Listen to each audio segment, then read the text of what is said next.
Eu quero fazer uma reflexão com vocês e falando de oração, Êxodo capítulo 33, verso 11. Êxodo capítulo 33, coloca na tela que fica mais fácil aí para todos acompanharem.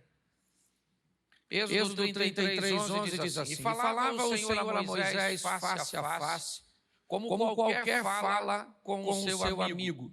Depois tornava ao arraial. Mas o moço Josué, filho de Nun, seu servidor, nunca se apartava do meio da tenda. Feche os seus olhos mais uma vez, Pai. Continua falando conosco. Usa-me como um canal de bênção nessa hora, pelo poder do nome de Jesus. Fala conosco não aquilo que nós queremos ouvir, pois isso é muito pouco. Fala conosco aquilo que nós estamos precisando ouvir.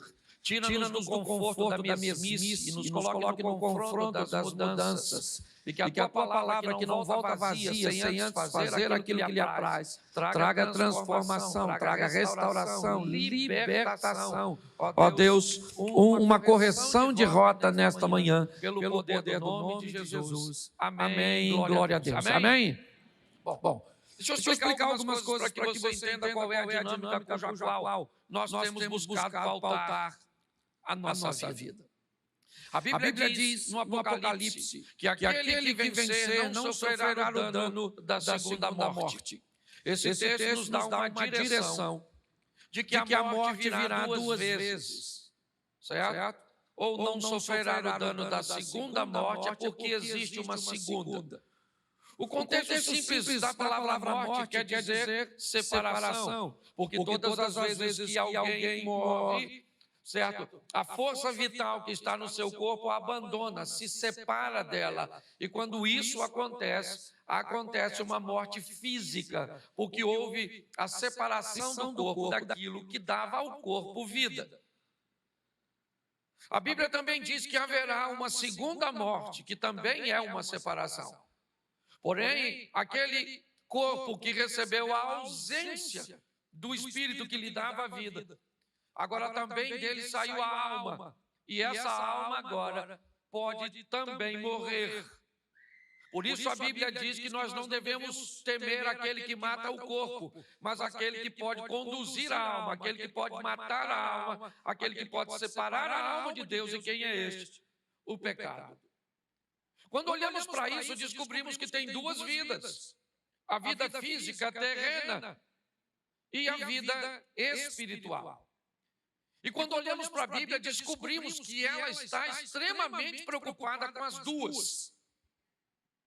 Vamos ver nitidamente boa parte da Bíblia, ensinamentos, princípios, palavras, direcionamentos totalmente focados na vida terrena, me ensinando a ser filho, a ser pai, a ser marido, a ser patrão, a ser amigo, a administrar dinheiro, a cuidar da minha saúde. Inúmeras vezes nós vamos ver a Bíblia totalmente focada numa vida de sucesso aqui na terra.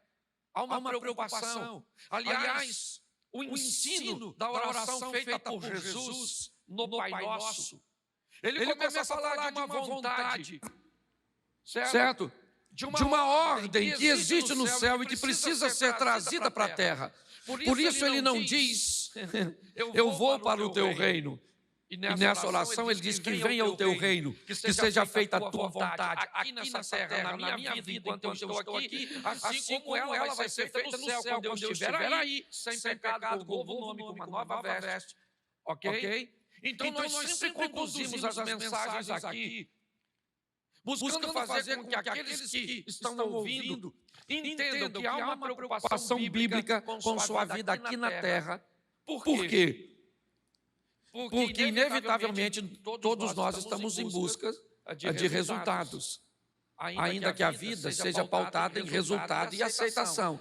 Resultado é aquilo que eu mostro para as pessoas aqui na terra. A aceitação é depois que eu parto daqui, ser aceito no céu. Isso faz com que eu tenha as duas vidas que Deus me deu, uma terrena, temporária e outra eterna, vitalícia, certo? No reino dos céus. Quando nós vamos olhar para isso, precisamos entender que nossa vida precisa estar alinhada. Muitas pessoas caminham apenas numa direção. Eu vejo pessoas, certo, que caminham numa direção material, física, altamente organizada. Pessoas que aprenderam a administrar seu dinheiro, aprenderam a administrar suas emoções, pessoas que conseguem conviver com um nível de conforto altíssimo, uma qualidade de vida espetacular, mas que vão deixar tudo aqui e que vão sofrer o dano da segunda morte.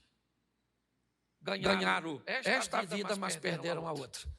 Em contrapartida, eu olho para a outra ponta dessa corda e vejo muitas pessoas que têm um relacionamento com Deus, um ambiente espiritual sensacional, e que vão ganhar a outra vida, mas perderam essa. Passaram por aqui sem deixar nada. Então, o que nós buscamos aqui? O equilíbrio.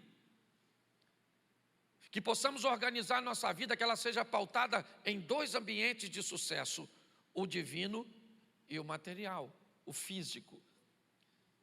Que tenhamos aceitação, porque vamos morar como nosso Jesus na glória, e que também tenhamos resultados para deixar aqui na terra um legado para a próxima geração.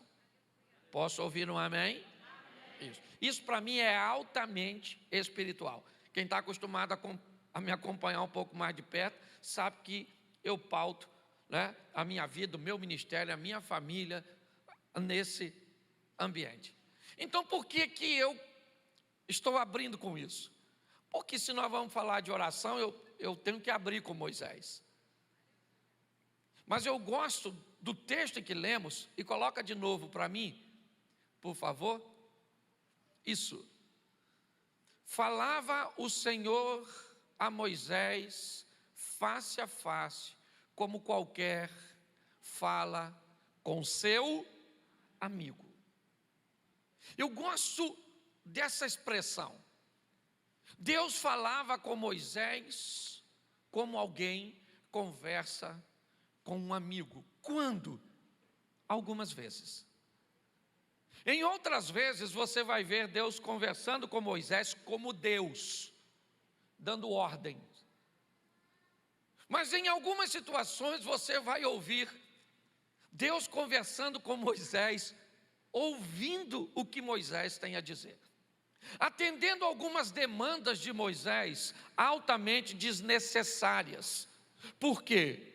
Porque o propósito do texto é mostrar que assim como Moisés no Velho Testamento, assim como muitos no Novo Testamento e para nós hoje, o relacionamento para com Deus ainda mantém o mesmo, como esta vida, um relacionamento para aqui, né, de um Deus amigo próximo, e nem por isso ele vai deixar de ser Deus.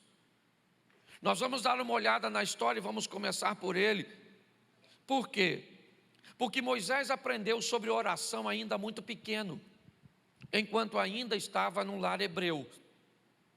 A base da vida ou da instrução de Moisés no que diz respeito à oração é criada numa matriz dentro da sua casa, com Joquebede, sua mãe.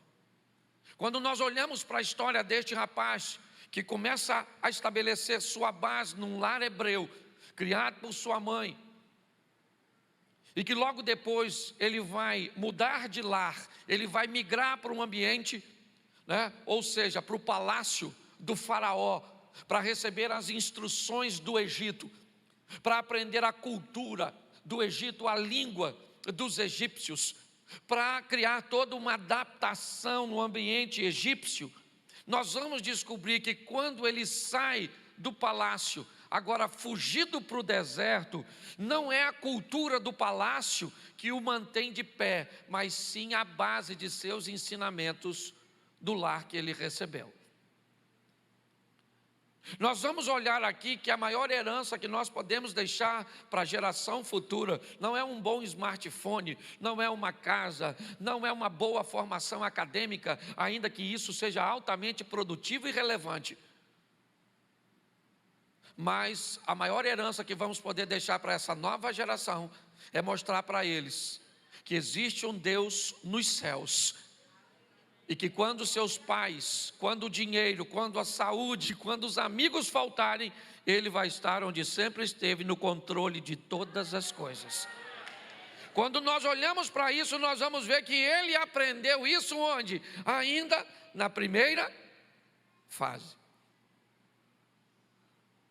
No início da sua história, ou seja, para que sua matriz fosse estabelecida. E Moisés nunca mais esqueceu disso. As matrizes são importantes, porque o diabo sempre vai tentar convencer você de que você não é quem Deus diz que você é. O diabo sempre vai tentar fazer com que você se convença de que você não pode fazer aquilo que Deus pode.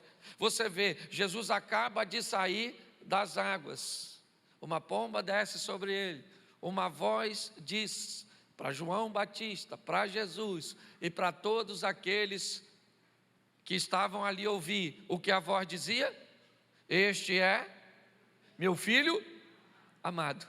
Lembra disso? Logo depois Jesus vai para onde? Para o monte da tentação. Sim, quando ele sobe lá no monte, quem é que aparece lá? E qual é a exposição do diabo? Se tu és o filho de Deus, como assim se eu sou? Eu não tenho dúvida de que eu sou, porque Deus falou comigo que eu sou. Mas você vê, se o diabo tentou convencer o próprio Jesus, questionando, imagine você e eu. Provavelmente você entrou aqui hoje e nem reconhece sua identidade direito, não sabe direito quem você é, o que você pode, o que você não pode. Você é quem Deus disse que você é. Você está entendendo? Então que ninguém te convença, por mais amigo ou inimigo seu que seja. Nós temos que ter essa maturidade. Quando nós olhamos para esse camarada, nós vamos descobrir que a vida dele viveu essa coisa que me encanta, sabe? Discernir, ter maturidade, ter sensibilidade para entender como eu coloco as informações desses dois mundos tão importantes na minha vida. O eterno, de uma vida de busca com Deus, de consagração, de intimidade, certo? De fuga do pecado e ao mesmo tempo dos resultados que eu preciso obter aqui para ter uma vida boa nessa terra. Ô, gente, a nossa geração, a mais antiga, ela gostava muito do sofrimento. Até a própria igreja usava muito isso antes, os testemunhos que traziam dor para sensibilizar, para abrir uma brecha. Estou dizendo que estava errado, não, longe de mim. Certo? Só que essa geração hoje, você pode ver hoje os testemunhos que falavam de dor, de dificuldade. Isso perdeu o ibope. Hoje a igreja fala mais de resultado. Está certo ou está errado? Está certo, não tem problema nenhum. O que nós precisamos entender é que nós estamos vivendo uma época, e eu entendo isso, onde Deus quer dar para a minha geração o que não deu para a anterior, fazer na minha geração o que não fez na anterior. Por quê? Porque a vida é cíclica, é assim que funciona. E nós temos que entender isso. Há um tempo atrás, uma senhora, eu já falei isso aqui, falou comigo que ela veio nesse mundo para sofrer. Eu olhei para ela e falei, então a senhora que sofra. Aí ela me olhou, como assim? Eu falei, a senhora acabou de falar comigo que veio nesse mundo para sofrer. Quem sou eu que vou tirar da senhora tal privilégio, sua missão? Aí ela olhou, e o senhor? Eu falei, bom, eu não vim para sofrer. Sofrer para mim é algo muito pontual, porque Jesus disse, no mundo tereis. Então, dá para ter vida 100% boa nesse mundo? Não, isso ficou para a próxima fase desse game.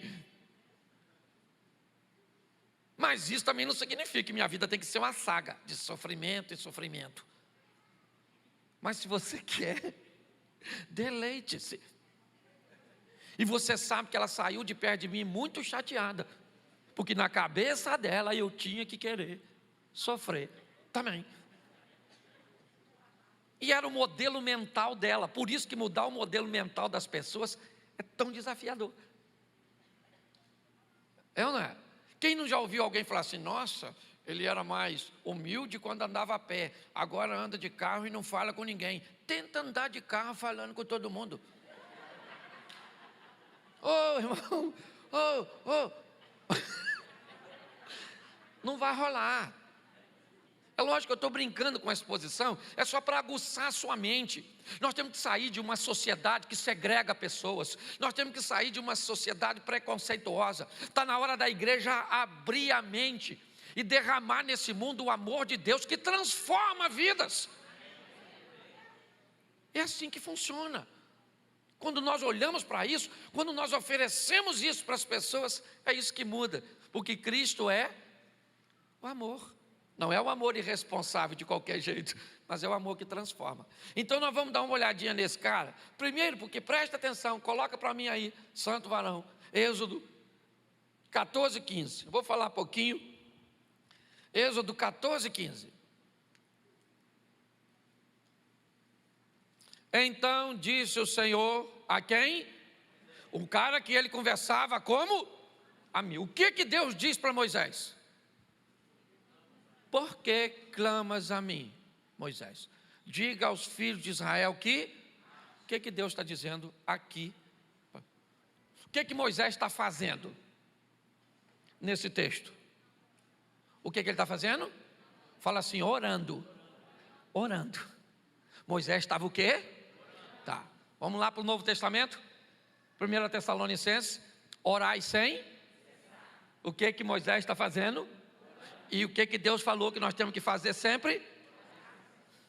O texto não se contradiz. Ele só precisa definir que hora as coisas precisam acontecer. Quando Moisés está orando, Deus falou para Moisés: Moisés, o que tu está orando, filho? O faraó está chegando aí com os milicianos. A turma está vindo. Você levanta porque eles vão pegar você. Porque agora não é hora de... Quem é que falou? Agora você sai daqui crente ou sai doido. Eu não quero contradizer nada, eu só quero que você entenda que tem momentos da sua vida que o que vai resolver são seus joelhos e seus lábios. Mas tem momentos da sua vida que o que vai resolver são suas mãos e suas ações. O que ora tem que ser o mesmo que age. Nunca interrompa uma vida de oração, mas traga para a sua vida a ação que sua oração precisa. Você consegue entender isso? Quando nós olhamos para esse cara, que é um cara de oração, um amigo de Deus, Deus está falando agora nem como Deus, como amigo. Moisés, abre o olho, Moisés. Moisés, meu filho. Eu imagino Moisés. Que. Não era gaguinho? Você consegue entender? Nosso propósito é levar a sua vida para outro nível. É isso que você tem ouvido aqui direto. Aqui nós somos uma igreja eclética. Aqui tem dia que o fogo cai. Tem dia que a gente... Um sorvete para você chupar. Cultos e cultos. E não tem nada de errado, porque uma coisa completa a outra. Porque nosso propósito é colocar você num trilho onde sua vida sirva de inspiração para outras pessoas, no evangelho pleno que transforma, que cura e que nos aproxima de Deus. Nós queremos fugir do pecado e não do conhecimento. Nós queremos fugir da ignorância. Tem duas batalhas na vida. Uma que você olha e diz que o cara é valente, e outra que você olha e diz que o cara é um tolo. Qual é a diferença do tolo para o valente? A motivação, o propósito da batalha. Essa é a grande verdade. O que a Bíblia propõe é uma palavra de libertação.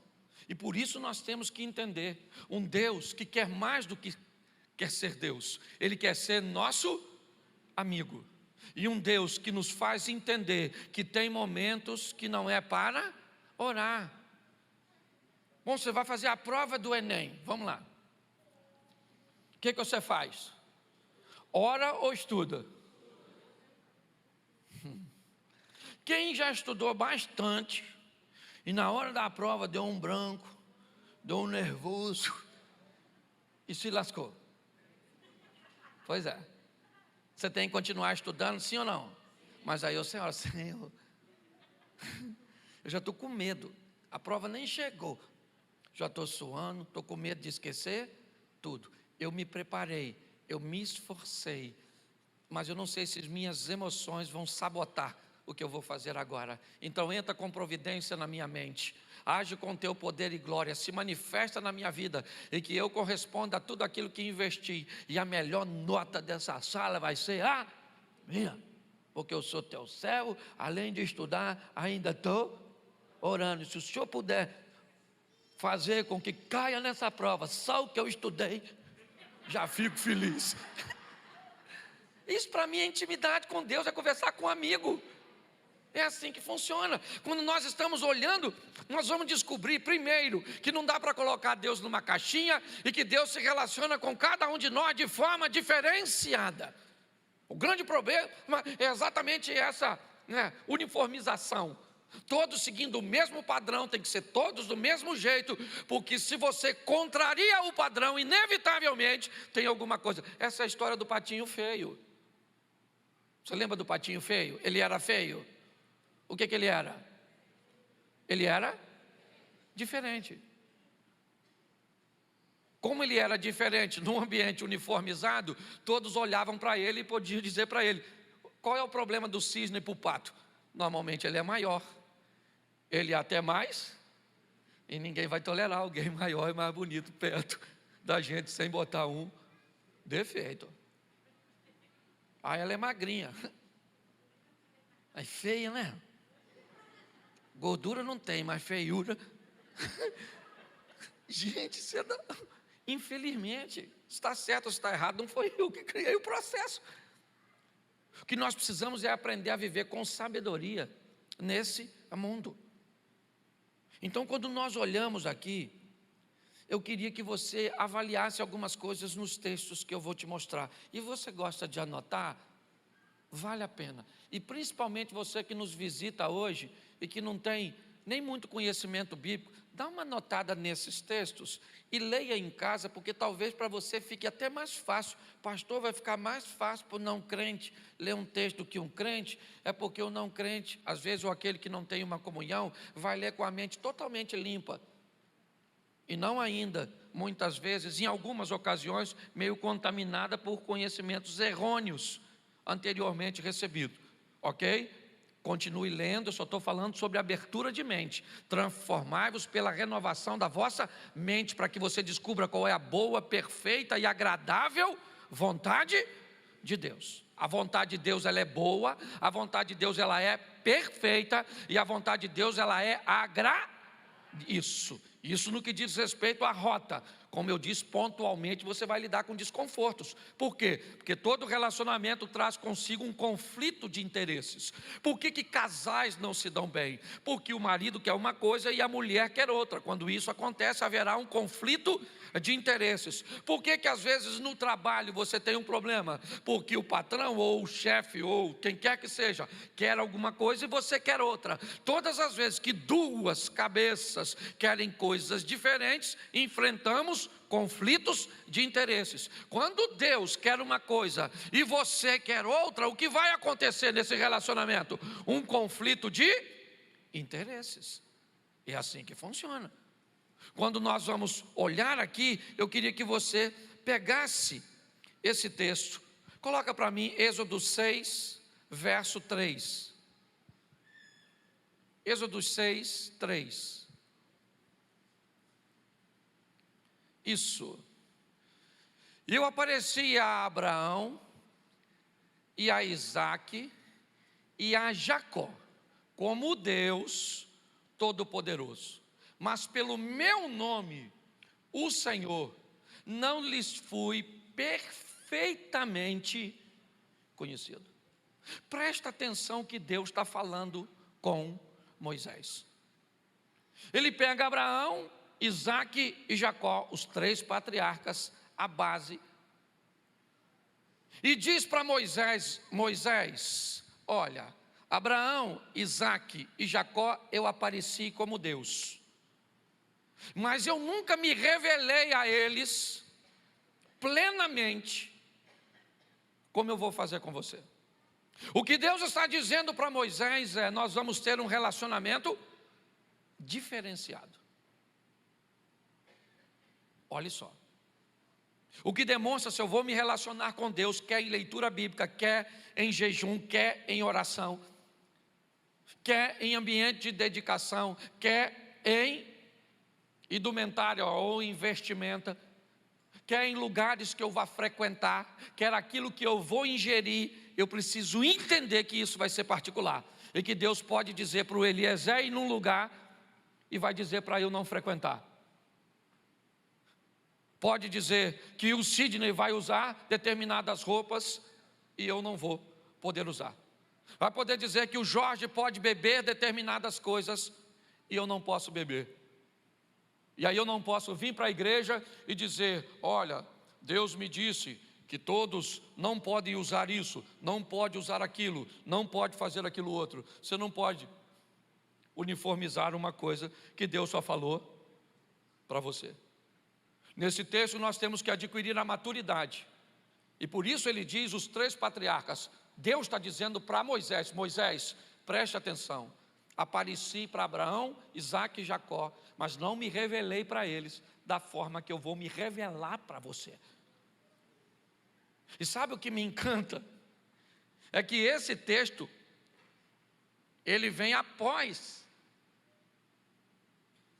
olha só, ou seja, depois de Abraão, Isaque e Jacó, Deus fala com Moisés dizendo: eu vou me relacionar com você de forma extraordinária.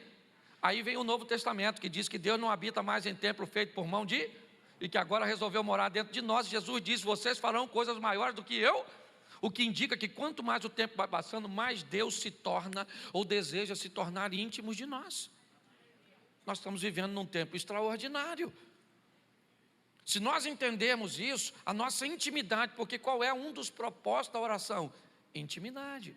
Intimidade para trazer uma amizade e comprometimento para trazer petições, porque é isso que nós vamos olhar um pouquinho mais à frente. Quando nós olhamos para isso, preste atenção em Êxodo 32, para mim um dos textos mais extraordinários da Bíblia. Agora, pois, perdoa o seu pecado, se não, risca-me, peço, do teu livro que tu tens escrito. Já leu esse texto alguma vez? Quem é que está falando ele? Moisés. Está conversando com quem? Com quem? E o que Moisés diz para Deus? Agora perdoa o seu, ou então risca o meu nome do livro que tu tens escrito. Segura essa, irmão. Moisés está conversando com Deus e diz: Senhor, perdoa o povo, ou então o Senhor pode riscar o meu nome do livro do Senhor. Eu também não quero entrar. Pastor, que audácia é essa do Moisés? Moisés perdeu a cabeça? Nada. Eu não sei a ótica que você consegue enxergar esse texto, mas pela primeira vez eu olho para um homem na Bíblia, depois de Jesus, e vejo que ele se parece muito com Deus. Porque o que Moisés está dizendo nessa frase: Senhor, o Senhor entregou esse povo para que eu pudesse caminhar com ele, e eu amo esse povo de uma tal forma que nós não vamos perder esse povo, Senhor. Não faz sentido, eu não quero nem entrar se esse povo não for, porque eu não vou conseguir estar lá dentro sabendo que ninguém está lá. Quando alguém se aproxima demais de Deus de verdade, sabe o que acontece? Ele começa a se parecer com Deus. Eu aprendi uma coisa na minha caminhada cristã: amar a Deus é fácil, difícil é amar aquilo que Deus ama. Moisés aqui nos dá uma grande lição de quem está perto de Deus. Quando você está perto de Deus, você aprende a amar a quem Deus ama. E Deus ama o pecador, sim ou não? Isso, Deus ama gente, pessoas. E às vezes nós amamos muito a Deus, mas não amamos as pessoas. Esquisito, mas deixa quieto. Certo? Mas quando nós olhamos para esse texto, e eu termino a palavra de Moisés aqui, eu ainda tenho mais 2 exemplos para dar para vocês. Mas Êxodo 33, 18, a partir do 18 eu vou ler até o 23. Mas preste atenção. Então ele disse, Moisés, o sujeito, rogo-te que me mostre a tua glória. Olha o que Moisés está falando com Deus. Conversa de amigo. Para que Moisés quer ver a glória de Deus? Para quê? Qual o propósito? Nada. Tem algum propósito nisso? Sim ou não? Mas amigo, quando conversa, joga a conversa fora. Está pedindo o que não faz? Porque existe momento de oração que você entra na presença de Deus e aquilo ali tu veio para resolver, meu irmão. É um câncer, uma libertação, uma porta de emprego, é um negócio difícil, é um problema. Aquele momento é você, o servo, se colocando no seu, e Deus, o Senhor, o Supremo, governador de tudo, Senhor dos céus e da terra. Pastor, mas eu posso me relacionar dessas duas formas com Deus? Bom, nós estamos com um exemplo. Eu não posso banalizar meu relacionamento com Deus, e isso é verdade, como algumas pessoas tentam fazer. Mas eu também não posso colocar Deus numa posição inalcançável, porque isso também não funciona. Não é esse o procedimento. Quando nós olhamos para isso, Moisés pede algo que não faz sentido. Eu rogo-te que me mostre a tua glória. Olha o que Deus diz para ele. Porém ele disse, Deus, eu farei passar toda a minha bondade diante de ti, e apregoarei o nome do Senhor diante de ti, terei misericórdia de quem eu tiver misericórdia, e me compadecerei de quem eu gosto dessa exposição também. Deus diz assim, eu vou ter misericórdia de quem eu quiser ter misericórdia. Não se meta na minha misericórdia. Você está entendendo? Eu vou usar quem eu quiser usar. Eu vou fazer o que eu quiser fazer. E eu gosto disso porque agora ele está dizendo, minha misericórdia eu coloco em quem eu quero, minha bondade eu coloco em quem eu quero. Se você olha para alguém e acha que alguém não merece, isso é problema seu. Sou eu que resolvo. Esse é um texto que para mim é extraordinário. Eu não entendo como é que Deus usa fulano. Quem é tu na fila do pão? Ele é Deus e usa quem ele? Acabou, meu irmão. Faz o que ele quer. E ele está dizendo, provavelmente, essa mensagem aí deve ter sido para a turma que já passou e morreu. Porque os caras iam ficar chateados, pensa o Abraão.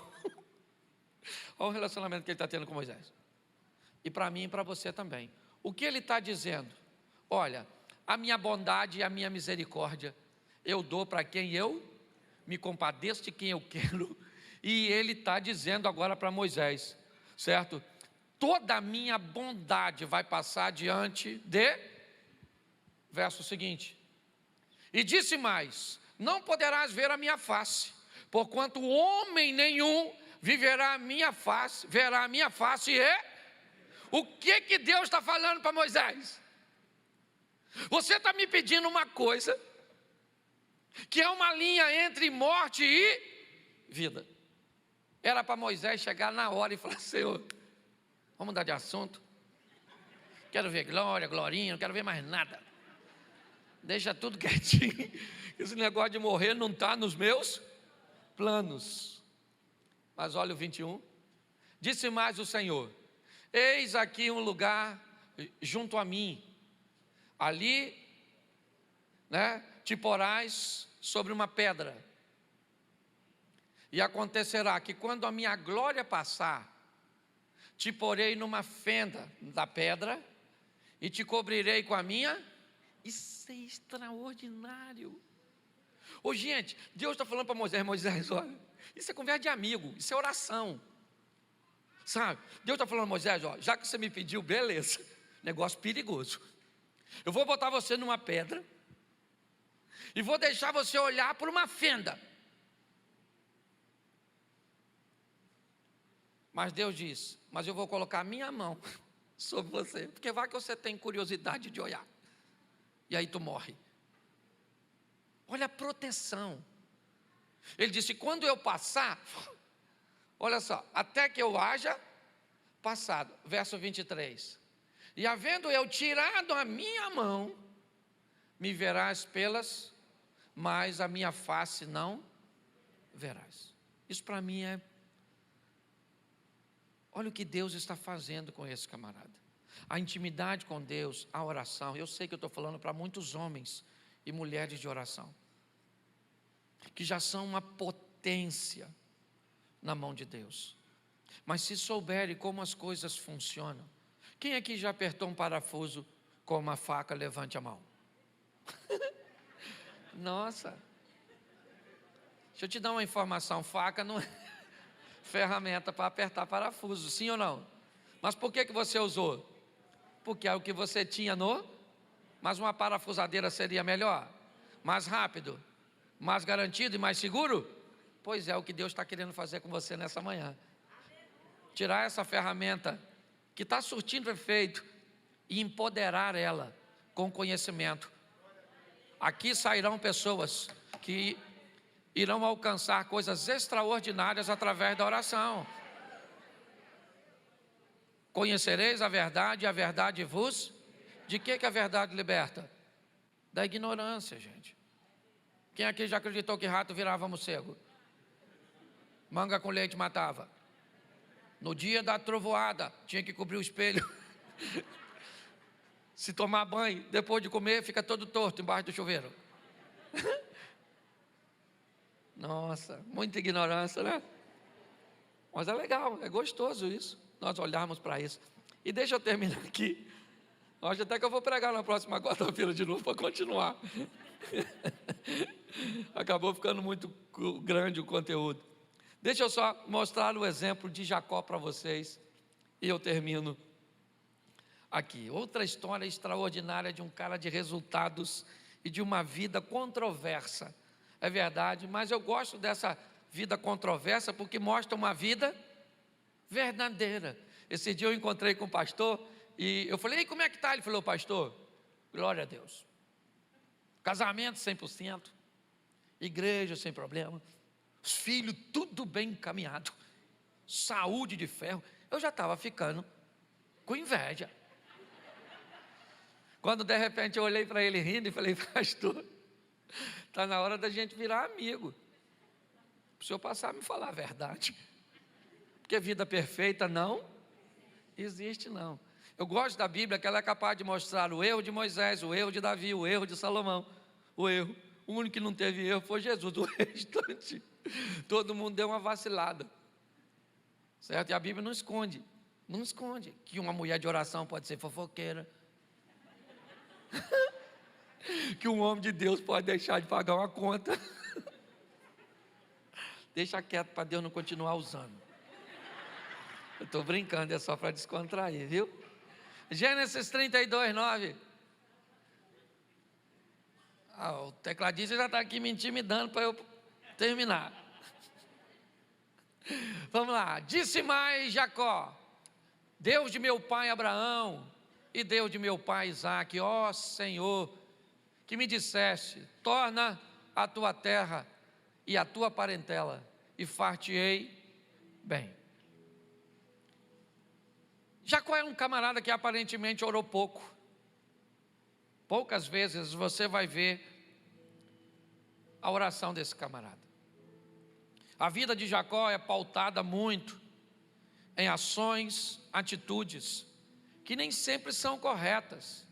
É verdade. Aliás, a história de Jacó começa com uma decisão equivocada, com uma decisão errônea, de aceitar o conselho de sua mãe, Rebeca, e de enganar seu pai Isaque, que já estava privado da visão. Aquilo traz para Jacó um prejuízo muito grande, e a história dele começa ruim. Começa como um enganador, um fraudulento. Ele recebe uma ameaça de morte de seu irmão, cujo qual ele enganou, e ele tem que fugir. Mas no capítulo 28 de Gênesis, no verso 20, já chegando na terra de seu tio, para onde ele foge para não ser morto para seu irmão, ele começa a orar. E Jacó diz o seguinte para Deus no verso 20: se o Senhor for comigo e me guardar nesta viagem, e me der pão para comer e vestes para vestir. Jacó agora está caminhando e ele faz uma oração: Senhor, eu não tenho meu pai, eu não tenho o conforto do meu lar, eu sou um estranho para o local que eu estou indo, mas eu preciso da tua proteção, eu preciso que o Senhor seja comigo nesse ambiente. Aquilo que ele não fez quando foi instruído por sua mãe, de perguntar a Deus e de colocar Deus à frente, ele agora faz. Porque há momentos na nossa vida que nós vamos tomar decisões sem consultar a Deus, e muitas vezes vamos quebrar a cara por isso, vamos sofrer danos. Mas aprenda que dá para corrigir a rota. Ele ainda está em ambiente de fuga quando resolve refazer sua rota, voltar para o altar de Deus, um lugar que ele conhece muito bem, pois seu avô é um construtor de altar. Um lugar que ele conhece bem, porque seu pai é um homem temente a Deus. A escola de Jacó é uma escola boa. A próxima fase dele também é uma fase de ação, de sucesso. Ele é um cara que vai trabalhar para casar. A maioria das coisas que Jacó adquiriu na vida, ela não foi pautada simplesmente em oração. Jacó é alguém que me dá o exemplo de pessoas que arregaçam as mangas e que vão à luta e que batalham. Mas eu também conheço aqui, provavelmente tem, muita gente proativa que trabalha, gente dedicada e que não consegue progredir. Por isso é muito importante entendermos, sabe, que essa caminhada com Deus é de um bípede, sabe? Um apoia enquanto o outro se movimenta. Eu oro e eu ajo. Eu oro e eu ajo. Isso dava firmeza à rota desse cara. Ele quer casar e ele trabalha para casar. Ele quer enriquecer e ele trabalha 21 anos. Seu sogro, aqui eu vou te dar uma informação, não sei se está certa, se está errada, e por favor, vou só lançar a informação. O sogro dele uma vez disse: Jacó, eu queria que você prosperasse. Então eu vou fazer o seguinte: aqui no meu gado, todo gado que nascer salpicado e malhado a partir de hoje vai ser seu. Todo gado que nascer liso vai ser meu. Mas uns dias antes, Labão tinha mandado tirar do meio do seu rebanho todo o gado salpicado e malhado, só ficou liso. Liso com liso. Ia nascer o quê? E Jacó foi trabalhar para tomar conta de liso, para nascer salpicado. Problema sim ou não? O texto não diz que ele ora, não diz que ele faz nada. Diz apenas que ele teve uma ideia. Pegava as vacas que estavam prenha lisa, levava para tomar água no riacho, e pegavam as varinhas, descascava uma e deixava a outra com casca, e botava tudo aquele no riacho assim, ó, rasinho. As vacas iam bebendo aquilo. olhando para o listado, começou a nascer salpicado e listado. Pastor, onde o Jacó arrumou isso? Não sei. Estava certo ou estava errado também? Eu só sei que ele é um camarada que age para resolver problema, porque problema não vai embora sozinho. Quando o problema aparecer, peça uma ideia a Deus e resolva o problema. Pastor, nunca li isso. Então vai ler. Talvez você está precisando descascar umas coisas. Sabe o que o Labão fez? Viu nascer tudo salpicado e malhado. Chamou o Jacó e falou: Jacó, esse negócio está bom não? Tudo que nascer agora, salpicado e listado é meu. Tudo que nascer, liso é seu. Ele foi lá e arrancou as varas. A Bíblia é muito engraçada, não é não?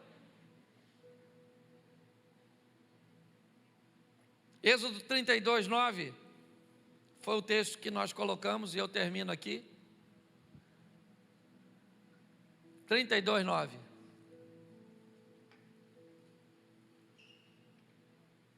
Isso.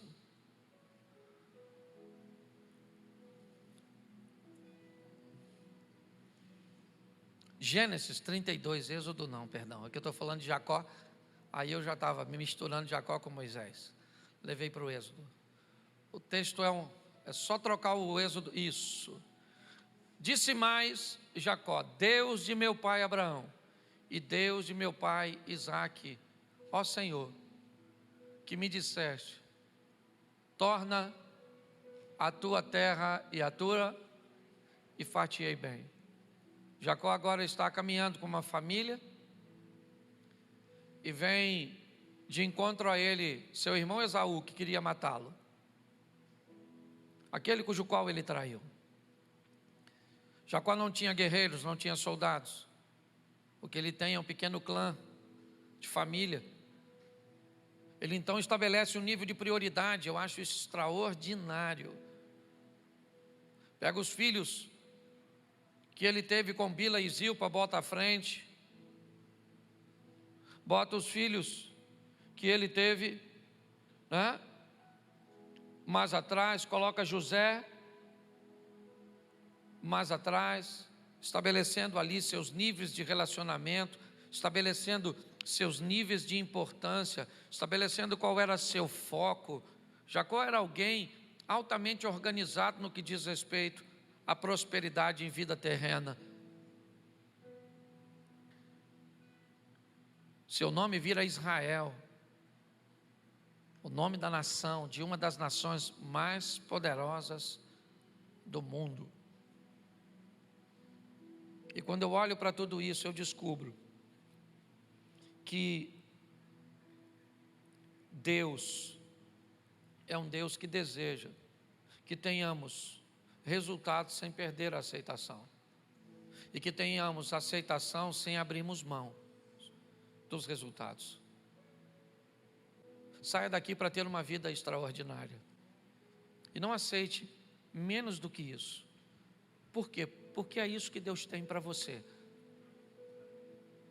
Dentro disso você vai precisar descobrir o que Deus quer para você economicamente. Porque às vezes nós olhamos a métrica de alguém e estabelecemos para nós.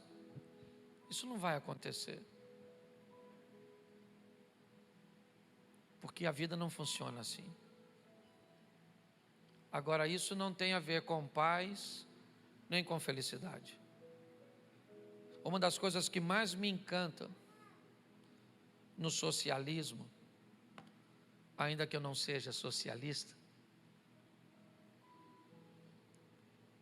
mas é que eu acho que há uma grande afinidade entre o socialismo e o capitalismo que deveria acontecer.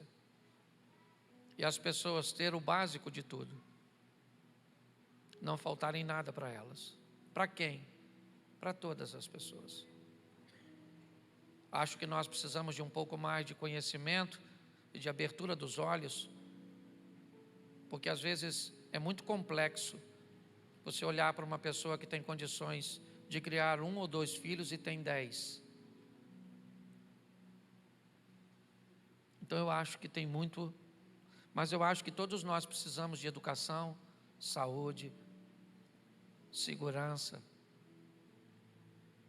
Mas eu acho que não deve haver uma classe social só.